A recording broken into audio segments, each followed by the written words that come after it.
Bonsoir et bienvenue dans Un œil sur Roblox, votre émission dédiée aux actualités de l'univers Roblox. Ce soir, une édition spéciale consacrée à des événements tragiques survenus dans l'une des villes les plus populaires du jeu.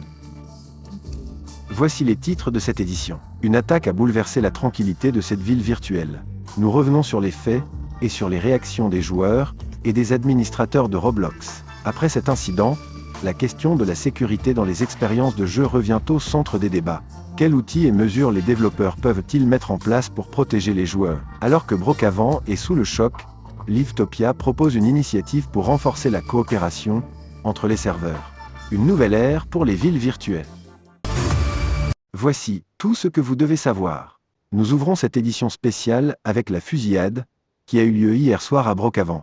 Ce qui devait être une soirée ordinaire pour les joueurs s'est transformé en cauchemar lorsqu'un individu armé a semé la panique dans le centre-ville. Hier soir, le calme habituel de Brookhaven a été brutalement interrompu. Une fusillade a éclaté dans le quartier central, plongeant les joueurs présents dans un véritable cauchemar virtuel. L'incident s'est produit aux alentours de 20h, heure de serveur. Un joueur, équipé d'armes disponibles en jeu, a attaqué plusieurs avatars dans des lieux publics très fréquentés. Les modérateurs ont agi rapidement et ont banni l'agresseur en quelques minutes, mais les dégâts étaient déjà faits. Cet événement a relancé le débat sur la sécurité dans les grandes expériences Roblox. Les développeurs de Brookhaven ont annoncé une enquête interne et travaillent sur des mises à jour pour limiter l'accès aux armes en jeu. Brookhaven est sous le choc, mais la communauté espère qu'une telle tragédie ne se reproduira plus. À suivre.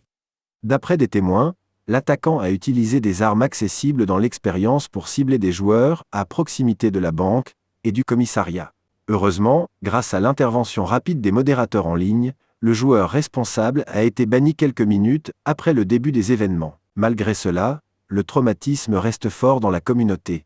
De nombreux joueurs présents dans le serveur ont exprimé leur choc sur les forums. Écoutez ces quelques témoignages. Je n'ai jamais vu ça avant.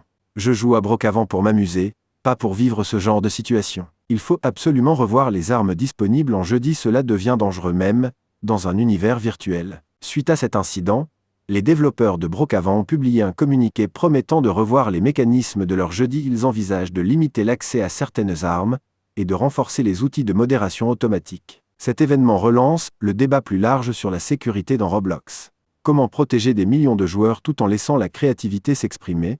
Roblox a déjà mis en place des filtres pour le langage, des systèmes de signalement et des équipes de modération actives. Mais est-ce suffisant? De nombreux joueurs demandent maintenant des restrictions supplémentaires sur les items violents et un meilleur encadrement des expériences créées. Certains créateurs indépendants plaident également pour une meilleure collaboration avec Roblox Corporation, afin de rendre les expériences plus sûres tout en préservant leur liberté de création. Pendant ce temps, Livetopia, l'une des concurrentes principales de Brookhaven, a proposé une initiative inédite, la création d'un conseil interserveur dédié à la sécurité. Ce conseil aurait pour objectif d'unir les développeurs des principales expériences Roblox pour établir des standards communs de sécurité et d'éthique dans le jeu. Le maire de Livetopia, un personnage central dans cette ville virtuelle, a déjà annoncé que des fonds seraient alloués pour organiser une première réunion dans les semaines à venir. Certains joueurs voient cela comme une opportunité de renforcer la communauté Roblox tout entière. Cependant, tout le monde n'est pas convaincu. Sur les forums, des critiques émergent, affirmant que ces mesures risquent de nuire à la spontanéité et à la diversité des expériences proposées sur la plateforme. Alors que Brookhaven commence à se reconstruire après cet incident, une chose est claire, la sécurité doit devenir une priorité pour Roblox et pour tous les créateurs de contenu. Si vous êtes joueur, n'hésitez pas à signaler tout comportement suspect ou contenu inapproprié. Ensemble, nous pouvons rendre l'univers Roblox plus sûr et plus agréable pour tous. Merci de nous avoir suivis dans cette édition spéciale d'Un œil sur Roblox. Prenez soin de vous et rendez-vous la semaine prochaine pour une émission sur les dernières tendances de la plateforme.